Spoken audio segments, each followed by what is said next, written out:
Hello students, मुझे Athar sir कहते हैं और मैं जुडिशरी की इंग्लिश पढ़ाता हूं। और यूपी जुडिशरी के ट्रांसलेशन में जो स्टूडेंट्स एक बहुत बड़ी गलती करते हैं, वहीं से एक बेंचमार्क सेट हो जाता है कि इस स्टूडेंट का कॉन्सेप्ट कितना क्लियर है। वो रूल मैं चाहता हूं कि आप सबको क्लियर कर दूं, ताकि अगर जुडिशरी के एग्ज़ाम में वो ट्रांसलेशन में आए तो आपसे गलती ना हो। अगर का सेंटेंस जो होता है वो हमेशा दो हिस्सों में बटा रहता है। अगर चीन अपनी सेना डोकलाम बॉर्डर पर तैनात करेगा तो भारत ईंट का जवाब पत्थर से देगा। तो ये जो सेंटेंस इस तरह के होते हैं, इनमें अक्सर स्टूडेंट गलती कर देते हैं।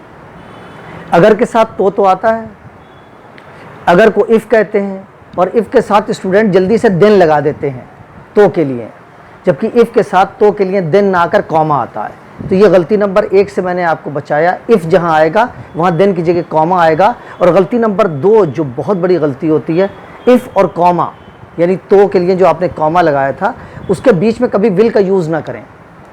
वो फ्यूचर से प्रेजेंट में कन्वर्ट हो जाता है इंग्लिश में। हिंदी में रहता है फ्यूचर में, इंग्लिश में कन्वर्ट हो जाता है प्रेजेंट में, वो भी प्रेजेंट इंडेफिनिट में। और अगर आपका सब्जेक्ट सिंगुलर है, सिंगुलर से मेरी मुराद है ही शी इट, इट में देश भी आता है, तो जब भी ही शी इट होगा तो आप वर्ब की फर्स्ट फॉर्म में एस या ई एस लगा दीजिएगा। और अगर आपका सब्जेक्ट प्लूरल में होगा आई यू वी दे, तो वर्ब की फर्स्ट फॉर्म को फर्स्ट फॉर्म में रहिएगा। जैसे if China will deploy it's army at Doklam border, comma. अब यहाँ पर if China will deploy, will हट जाएगा और चाइना एक देश है तो डिप्लॉय का डिप्लॉयज हो जाएगा। If Ram will call me then, गलत हो गया। इफ़ राम विल हटेगा और राम सिंगुलर है, ही है, तो फर्स्ट फॉर्म में एस या ई एस। तो ये एक ऐसी गलती है जो जुडिशरी के एग्ज़ाम में अक्सर स्टूडेंट करके चले आते हैं।